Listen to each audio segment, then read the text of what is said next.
Hello, hello, hello, coaches and leaders. I have an awesome guest on today, Warren Buck, and he is the founder and president of Future Finders, which is like this really cool company, and he's going to tell you all about it in a little bit. But first, well, the thing that we're going to talk about today is something I've been very interested in, and it's called self-determination theory. And what's cool about this episode is you're going to hear about it in different capacities. So we're actually going to talk about it in terms of how school leadership can bring self-determination theory into your schools in concrete ways, concrete examples. We're going to hear about it, how it actually occurs in coaching. And then also a kind of a plot twist here is how we can bring self-determination theory to teenagers, which we often don't talk about our smaller humans. We usually talk about the bigger humans, but today we're going to talk about our medium-sized humans, teenagers. So first of all, I wanted to welcome you to the show, Warren. I'm very excited that you're here. Thanks, Becca. It's a pleasure to be here. I'm really looking forward to this. Yeah, it's going to be awesome. So before we jump in, I would love you to share with everyone what has been your journey in education. Where did you start? What have you moved through? I know you've done some leadership roles, and what do you do now? Yeah, so I think what's interesting about my journey in education is I started off first as a terrible student Mhm. who was really a problem for every teacher that he ever encountered. It took me 15 years to graduate college. In the meantime, there was a career as a chef, so I'm a second career kind of guy. But then I jumped into teaching in Atlanta, fell in love with the profession from my very first day, never had the dreaded first day, first year of school. It was just wonderful from the beginning. So I taught a number of years before getting promoted directly from teacher to principal, which was a very interesting opportunity down here Mhm. in Jacksonville. Really enjoyed that. Before, transitioning into the nonprofit sector and putting my work in education into practice in other fields. So working with the Jacksonville Public Education Fund and City Year before deciding that I wanted to start my own company, which is Future Finders, where I help families plan for life after high school for their kiddos. I love this. One of my favorite things that you did with the Jacksonville, we call it JPEF, right? So let me see if I can get it. Jacksonville Public Education Fund is you trained I love this structure. You trained the teachers of the year right from different buildings. You brought them in and you did leadership training with them, right?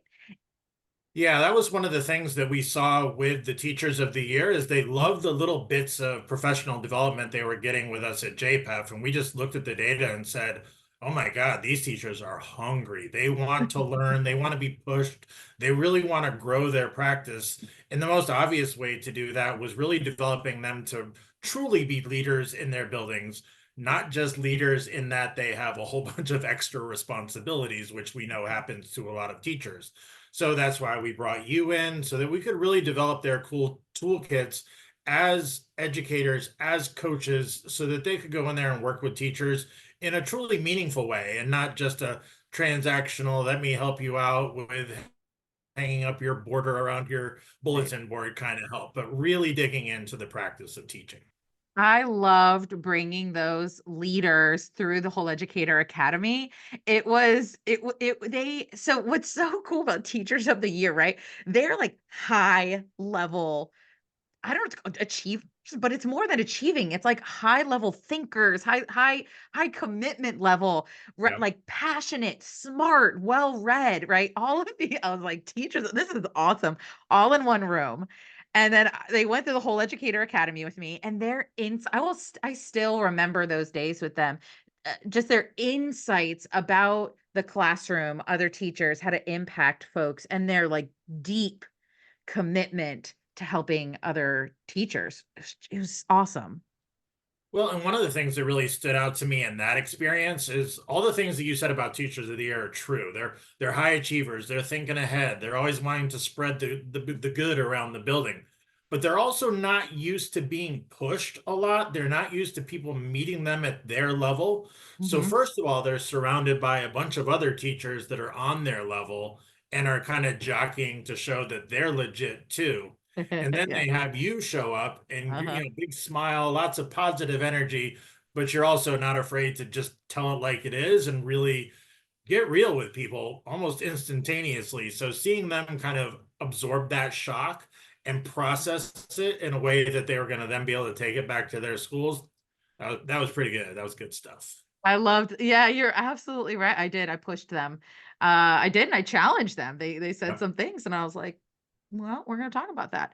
Uh, so I love that. Okay, so we're here to talk about self-determination theory Yeah. and how that shows up in different contexts. So the first thing I want to do is talk about what this is, right? So I'm just kind of share what self-determination theory is, and we'll talk about how it shows up in different ways. So it's a theory of motivation that includes competence, autonomy, and relatedness as three essential psychological needs. And basically, what competence is, it's the need to feel effective and capable in one's actions. Autonomy is the need to feel in control of one's own choices and actions. And relatedness is the need to feel connected to others and to have a sense of belonging. I love that. That makes me think of Brene Brown distinguishes fitting in versus belonging, and fitting in is doing what others, doing things to quote unquote, right, fit into what other people, and belonging is when Mm, you belong to yourself. And so interesting. I love that relatedness has to do with being with other people, but also being with ourselves. So that and so the general theory is that when these needs are met, people are more intrinsically motivated and experience greater well-being, which is a thing we want our big humans and our little humans to feel, right? We want our Yeah. teachers to be resilient. We don't want them to quit. We want that, please stay. Please feel good about your job, right? And we want our little humans to feel the same. Right.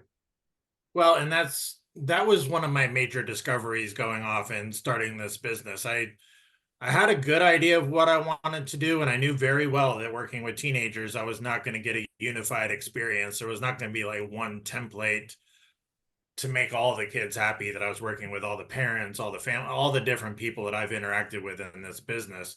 So what I found is that I kept coming back to these coaching moves that I had put in my toolkit, first as a teacher leader, then as a principal, and then moving into the nonprofit world. And it kept coming back to this idea of, I have parents that I work with now that want to carrot and stick everything with their kids. They just want to lay out, well, if you do this by this deadline, we'll go and Disney World or whatever.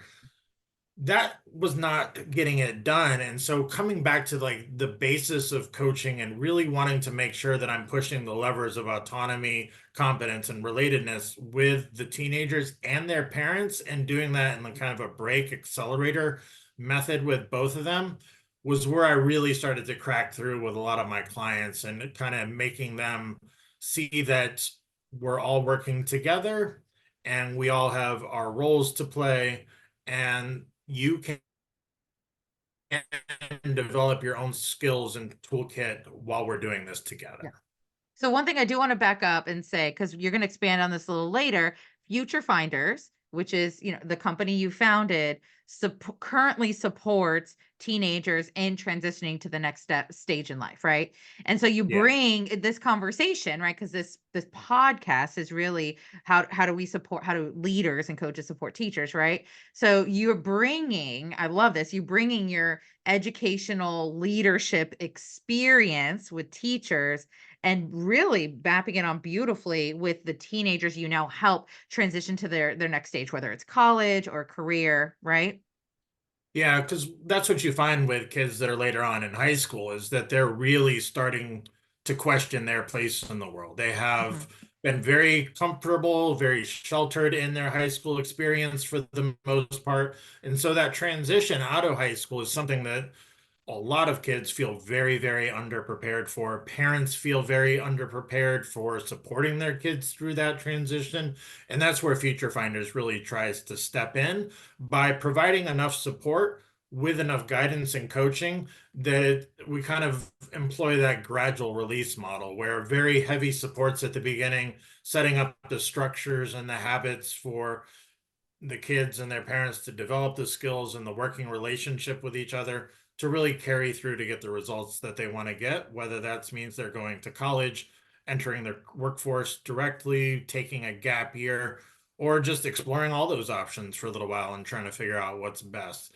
So it's really that process, much like you do with a teacher, where you want to coach them through the basics so that they have the foundational skills that they need, but then you're kind of gradually releasing them so that they're kind of using that inquiry process to develop their own practice. Mhm. So seeing that work really well in the school building and then seeing how it translates to this context Yeah. has been really insightful for me. I love that. So I'd love you to share with folks when you were a school leader working with teachers, what did you do to help them experience competence, experience autonomy, and experience relatedness? Well, yeah, it's that's a great question because I think there's so much of it that was kind of a tug and pull as you're going through different phases with different teachers that are at different skill levels. So much of that was really basing our practice in a rubric that we all agreed upon as a staff, where these mostly culture things that we were agreeing on, this is the kind of school culture that we wanted to have. That's where a lot of our foundational coaching would start. So you're giving the teachers a voice in that creation of the rubric. You're allowing them to feel that they have input there. Then when you get into the one-on-one coaching relationships, we really focused on what the teacher wanted to focus on in their classroom. I didn't want to go in there and sit there for 27 minutes and figure that I got a handle on everything that that teacher was doing. So we really tried to base the teacher's improvement in what the teacher most wanted to improve upon. So they really felt that sense of autonomy. I've, And then I've, I have a question. I'm sorry to interrupt, go but I have a ahead. question about that. When they were choosing what they wanted to work on, was it based on the rubric? 9 times out of 10. There'd be Okay, cool. outliers where Hmm. there were different things that teachers would work on that were very specific to their content. We Hmm. would have that conversation, but we didn't just like, okay, we're going to go work on balloon tying or something like Yeah. that. We really wanted to make sure, all right, well, if you want to work on that, that's norm about what that would look like in a rubric so that we're all on the same page as far as what success will be when we're there. I think it's a kind of a misunderstanding around coaching because I've coached a number of coaches that like a misunderstanding around what autonomy really is in coaching. Hmm. And we have different kind of models of coaching. And some coaching is like you go in, you tell them what's wrong, you give them the goal, right? And there's other models where it's like a free for all. Like they just choose whatever they want, right? And so the autonomy we're actually talking about is, when we are coaching folks in schools, we want their growth to be in the direction of the school's growth, Right. right? It's not willy-nilly. So just to really be clear, autonomy isn't whatever someone wants in the whole wide world of whatever, just anything. It's actually what do you want to work on within the what the how we are improving as a school, right? And for you, it lived in this rubric. Gotta love a rubric. I Former know. I language love it. arts teacher here. Gotta do Love it. Well, it. yeah, and I think that the rubric provided the guardrails necessary to make sure that all the moves were aligned and Mhm. everything that we were working on was similar, at least, to what everybody else is working on. Like we're a very restorative practices school, and Mhm. so we didn't want anybody out there, with the carrot and stick, like I mentioned early, just working that angle. That's never what we're about. So as long as we had that rubric and we had really normed on it at the beginning of the year and made sure that we're all on the same page, it worked out pretty well. Love it. I love that. Yes. I want to say something about the carrot and stick because we have not talked about relatedness yet, but I'm going to take a little side, note here because you've said it a few times. What research actually shows is when we are wanting to build intrinsic motivation in folks, big and small and medium sized, when we overuse the carrot and stick, which happens very often in schools, it counteracts intrinsic motivation, right? The very thing that we want to build, if we use too much extrinsic motivation, it literally diminishes just that intrinsic motivation, and it we don't realize how damaging it is. Yeah, and the scary part is that it's super comfortable for a lot of educators. Like that Yep. carrot and stick mentality It's easy, it's cut and dried. There's elements of eye for an eye when I want an eye for an eye, and giving the good kid the extra thing. All these things that feel good and are simple, very transactional between teachers and students and administrators and teachers. But like you said, the long-term destruction that that can cause to kids wanting to have their own life because they just want to have a better life instead of 27 kit bucks in their pocket or whatever. Yeah, I always see PBIS schools being lauded, and part of me is just like, oh, I have some thoughts. I just, those kind of things have their time and their place, but they have to be transitioned from. There has to be an evolution past those kind of things, or else that intrinsic motivation just gets completely lost, and kids are similarly lost along the way. Exactly. So talking, I love that you said it is transactional, just like to put it to name what's going on. When we have this rewards punishments culture, right? It is transactional.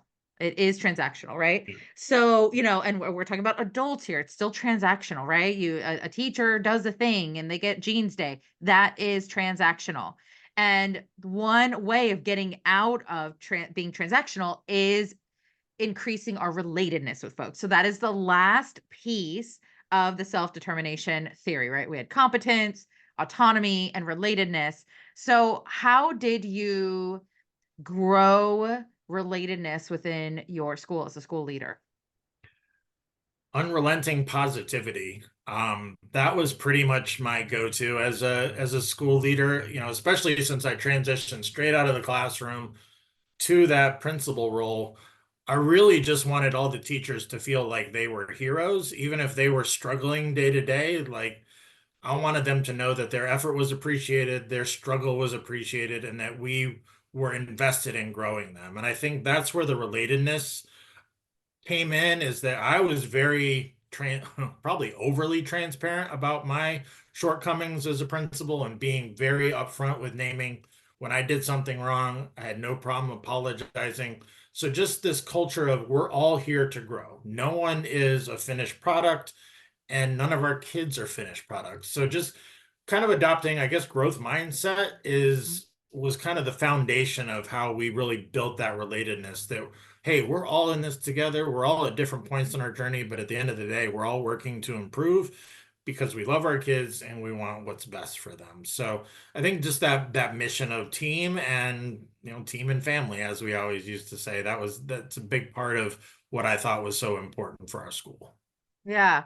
I'm curious, when you said you were like kind of unrelenting in terms of making sure your teachers knew constantly how much they were appreciated, their hard work was appreciated, that they felt like heroes. What did that look like? Like, what behaviors did you have? Did you have any habits or regular things that you did? Ooh, so many. I think the number one thing that I did that I will always be proud of, I spent a lot of time in classrooms. Mhm. I really pushed myself and my assistant principals that we were going to be in classrooms. We were going to be extremely visible. We were going to roll up our sleeves and help out. That idea of servant leadership was really important to me, and I hope permeated the school. I think that was a big part of it. And then just thinking about my staff really purposefully and intentionally. A lot of the ways I often joke, there's not a lot of grown men that have 7 crock pots, because he would bring in lunch for his staff when it was Mhm. Darktober and they needed a little pick me up. So that was definitely, just leveraging whatever strengths I have. I'm a good cook, so let's bring Yeah. in biscuits and gravy for the whole staff, and they can just kind of come in and not have to worry about breakfast in the morning, and just seeing that put your money where your mouth is, and I think they appreciated that. Yeah, Darktober. That's funny. I've never heard it said that way, and I get it. I feel like everyone's listening right now and They're living relates. Yeah. I love it. All right. it. So, Yep, I absolutely. so I these three, and they spell CAR, CAR. So competence, autonomy, relatedness, right? Shows up Yep. in leadership, and you were very much a strong instructional leader, right? And I know the folks listening, if you're a school leader or district leader, I know you are an instructional leader of some sort, listening to this podcast, and thinking about also coaches, right? Th- I There's something around coaching it that these things we can shift how we coach to include competence, autonomy, and relatedness. These aren't one more thing to do. It's not like I coach and then I do these things. It is not what we do, it's how we do it, right? So we coach in a way, right? There are ways that we can learn how to coach that and lead that has teachers feel competent, right? Absolutely. Yeah. And that's what I find with, the students that I'm working with now. So many times it would just be easier if I stepped in and just did something for them. Just Mhm. like took care of it because I know how and it would take me 3 minutes. But then there's that intentionality of sitting back and taking a deep breath and being like, how can I frame this in a way that it's going to be a learning experience for this student that is going to last them a lifetime and carry them through applying to grad school or whatever else they're doing next? So, really thinking through any coaching you do with that lens of not what's easiest and the path of least resistance, but what is going to be the best thing for those younger people that you're working with. That has to become kind of the North Star of the relationship. And I know one concern that coaches have is a concern that if they push some of their teachers too far, I'm putting that in air quotes here, that the teacher might quit, right? That oh no, I'm worried. That's been a concern, right? We've had this teacher shortage, and we have this influx of new teachers and into our systems, and I just heard that concern. And one thing I want to say is, if we know how to coach well and have the skills, pushing someone and having them experience productive struggle and authentically building their capacity, teaching them to fish versus, right, giving them the fish, Yeah. um, and building their competence honors their competence, right? I know, right? What's not said is, I know you're smart enough to handle this. Yeah, yeah, not just smart enough, but you're going to work hard enough. You're going to persevere through the challenge of Mhm, getting better at this. And to me, that comes back to wanting to set up this relationship with the teacher's autonomy being primary. Because mhm, if they're working on something that they want to get better at and they know it's going to transform their classroom, I have met very few teachers that aren't excited by that challenge. That was one of the big things that we saw at JPEF is when you teach teachers how to do inquiry, mhm. and to approach their own professional learning through that inquiry lens. Man, when they're excited about the questions that they're trying to solve, that's when you see just that's when every teacher kind of transforms into that super teacher because they're really motivated by what they're working on. They know it's something that matters to them. So it's a give and take. I'm not saying it's easy and that all this is done with a snap of a finger. 'Cause, there's higher people than everybody. You go up the food chain and you have to do what you have to do sometimes. But the more you can ground yourself in how can I give my teachers as much autonomy to pick what we're working on as possible, then it seems like the other things fall into place. And um, that's where I really like to start with I used to like to start with teachers, and that's really where I start with, my students and the parents now. Like, what do you want to get out of this process? I don't come in and say, you're going to college or you're going into a career. Right, It's what right, do you want to do? And let's start right. there, and then the rest gets easier. And the skill that we want to build is question asking. As leaders and coaches, we want to build and be awesome, like rock star question askers, right? Yeah. Inquiry, inquiry based. And it's funny. And I have been in so many schools where the order inquiry is actually used incorrectly. Oh, And I'm like, sure. "Oh, no, you think that's inquiry. It's not." So I actually do, I like to say question asking, even though it is inquiry based, Yeah. just so we are all on the same. I recently had a colleague, and he said, "Becca, I purposefully do not use jargon." He doesn't even use the word differentiation. Ooh, because he's like, I do not assume that everyone has the same definition as me. So yeah, he says, well, how are we meeting everyone's different needs? Right. It's not how we're differentiating for folks. And I was like, I actually really respect that. It yeah, really gave me, I have beef on overusing jargon in general because it like ruins words sometimes, especially when you use them incorrectly. But yeah. I just it really made me pause and be like, oh, we are assuming everyone knows what this means. It has the same definition. Yeah, it's interesting. I don't want to go off on too far a tangent here, but that was one of the things that we would do over the summer when we were norming on rubrics and such, is making sure that those key words we were defining the same way.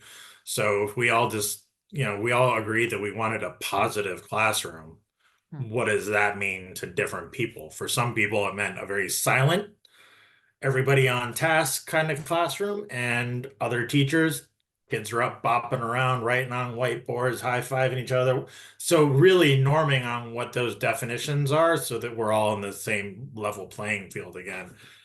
Those were some lively discussions. I love that. I just so, the folks listening, most everyone I'm sure has these teacher evaluations that Mhm. someone in the district and the state was like, you will give this exact, most of the folks listening did not choose the official, whatever, government entity teacher Yeah. evaluation, right? But and you worked for a charter school, right? So there was a little bit more autonomy there for you as a leader, right? Yeah, we had a so it was KIP, and we had a rubric that all KIP schools used at the time, but we were Mhm. allowed to, yeah, kind of emphasize different Mhm. portions based on Well, our what strategic what plan. I love about this, and this is totally doable with folks that are given the teacher evaluation, is if you sit down and make a rubric with the staff, it norms out what we as a school say is good teaching, which is a missing conversation in Yeah. schools. What do we as a school say is good teaching? Do not assume everyone has the same definition because I promise you it's wildly different from teacher to teacher. Well, it definitely is. And it's great that we had the rubric to kind of norm as a school, but then getting to that point of you have to know each teacher's strengths and Mhm. how they want their classroom to be. Mm. They're the ones that are in there 95% of their lives. They need to have it run like they want to have it run. So we would have the rubric that we normed on, but then those one-on-one coaching conversations where we're really setting up a vision for what the class needs to look like, that was 100% driven by the teachers, and we just sit back, take notes, because that was what we would come back and check in on through the rest of the year. Love this. A school created rubric, and then the teacher shows what they wanted to work on within this rubric. How did they want to improve within this rubric? Yeah. This is great. I love. Thank you for sharing this because this again going back to self-determination theory. When us as a staff, when I respect you enough to have input on how you are grown, not evaluated. The Yeah. rubric isn't about some official evaluation. This is about growth here. When I respect you enough to let you lead your own growth, man, competence is right there. Autonomy. You get to choose how you're going to grow within this rubric. Autonomy, right? Yeah. And so how do you feel like I'm just like really loving this rubric thought. How do you think your rubric grew relatedness, right? The need to feel connected to others and to have a sense of belonging. It's interesting. I think we had that common language, so much. Mm, So we, to zoom out a little bit here, we also had like a school theme, mm, which was the beloved community, really I based love in that. the foundations of the civil rights movement, the work of Martin Luther King and John Lewis and all those other heroes. So we wanted to be the beloved community. There was like 24 different things that we valued as a school, and the rubric was aligned with that school vision, and it just became like the language of the school. So we would have teachers that were able to talk with each other, and we set up times where they were able to have meaningful interactions with each other about best practices. And we also very actively had the best assistant principal of all time, and we would just sit there and Mrs. Smith teach because she does this thing that he will learn and his class will blow up. So we had teachers visiting each other and recognizing each other's strengths all the time. Like we would go and substitute for a teacher in a class period so that they could go watch another teacher. And then we just have like a little debrief at the end. So what'd you think? And give me three things that you might do differently in your class based off what you saw, that kind of thing. And the relentless positivity of you have to say something nice to teachers when you go into their classrooms. You have to leave them a little note about something you saw that was good. And it just kind of became this atmosphere where everybody contributes to everybody and takes from everybody because Mhm. everybody's got something good they're doing in their classroom, whether as a teacher on their first day or their 15,000th day. Like there's something good in every class. What you're talking about is building culture. Intentionally, sorry, let me start over again. Every school has a culture. It's usually Yeah. accidental. Like, well, Yeah. this is just the culture that happened, right? But we can intentionally build our culture. And what I hear is you were intentionally building your culture. Oh, it was complete accident at first. Don't get me wrong. When you were Coming out of trying things. Well, yeah, it's funny. So my boss was our executive director, and at the end of my first year as principal, he came up to me and he asked me what I thought about something, and how I thought something would go, and he's like, well, Tom, I'm pretty optimistic. And he was like, let me stop you there. Let me guess. You're pretty optimistic, Warren, aren't you? And I'm like, yeah, Tom, I'm always optimistic. That's just how we kind of roll here. And I think that kind of hearing him echo that back to me. Like, oh, I like how that sounds. I like that that's the vibe in the school. He can tell that we're optimistic before he even gives me a chance to answer the question. Mhm, So I think, starting kind of stumbling upon it and then just figuring out like that's what I want this to be. And it's a lot of fun to be around it. mhm, Our teachers stay. Our teachers are invested. They recruit their friends that are excellent teachers to come and work with us. So a lot of the problems that we found on the HR side, they go away when people want to come work for you mhm, because they know they're going to be grown, but they're going to be grown in a way that's autonomous, mhm, develops their competency, and makes them feel more related to the people they're working with. mhm. Add that together nicely.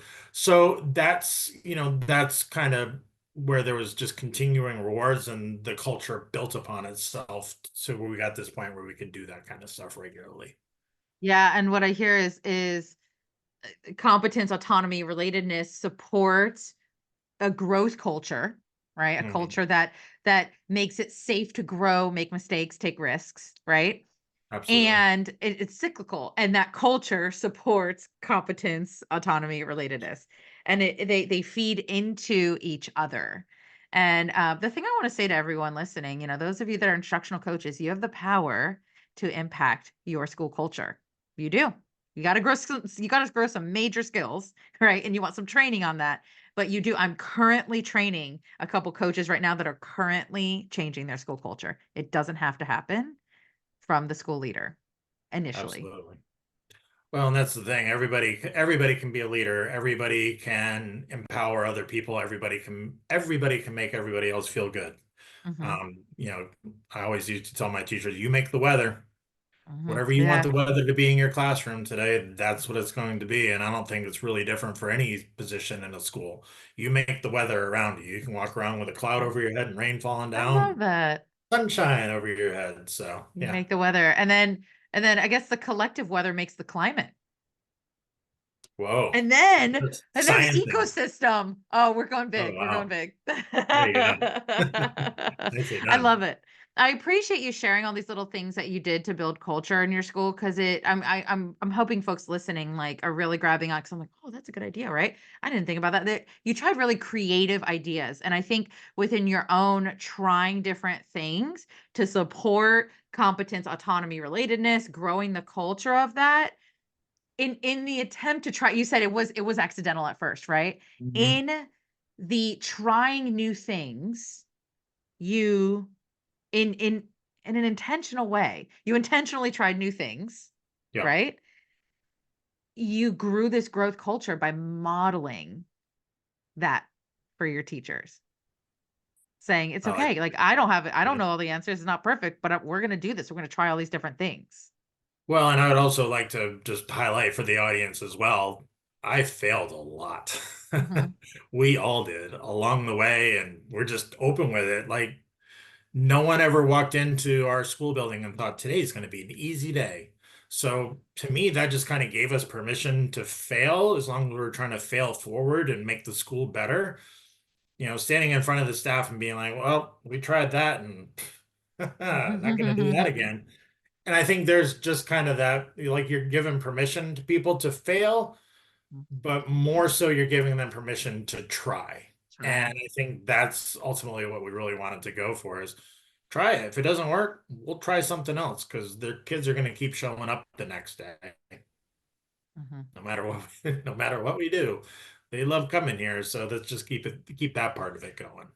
I love it. Oh, these are such great concrete examples of how to support this in our schools. Okay.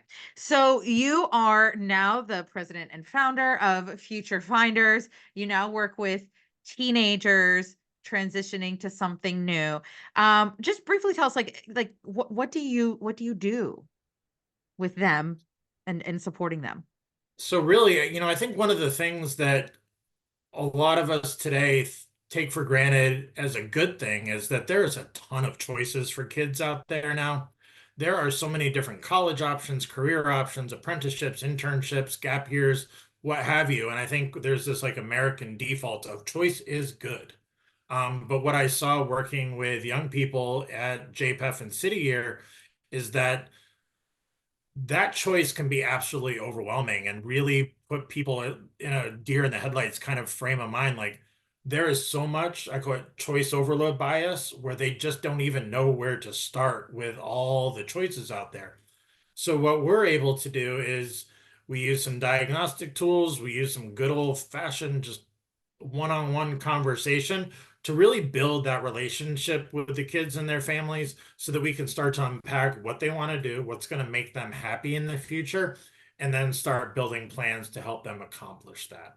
So we have kids that'll come to us and they have no idea where they want to go to college. So we open up a nationwide search. We look through the criteria that are important to them and really help them narrow it down and then complete all the parts that they need to get to the school.